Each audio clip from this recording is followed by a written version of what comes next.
Out to Matoma on the left-hand side. Trying to flick the ball in field towards Trossard. It's good work and it's a goal. Turn home by Adam Lallana. Wolves' luck didn't last. It's going to come to Boubacar Traoré, who's done really well to set Guedes away. Guedes hits the penalty area, still running. Brilliant finish. Gonzalo Guedes opens his Wolverhampton Wanderers account in sensational style.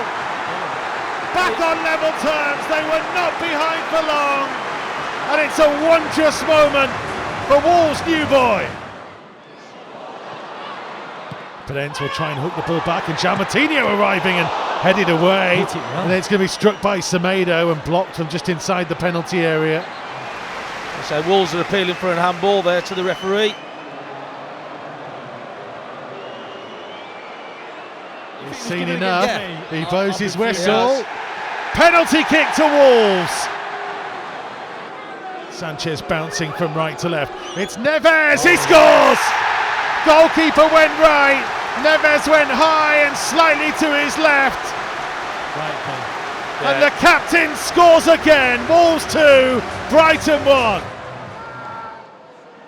Lallana dribbling away from 2 and lifts across in. Mitomar's header, it's 2-2. Simple cross, simple header from close range. Jose Sarr couldn't meet it. And just before half time, Brighton are back on level terms. Long ball falls though, and Matoma getting the better of Semedo, who's in massive trouble here. Nelson Semedo, referee is reaching for his pocket, and Nelson Semedo is sent off. Matoma, left-hand side of the box, got away from Collins, pulls it back, brilliant challenge, comes through to Pascal Gross, who scores. 8 yards out, smashed home in the end, and this topsy-turvy roller coaster of a game goes Brighton's way once more.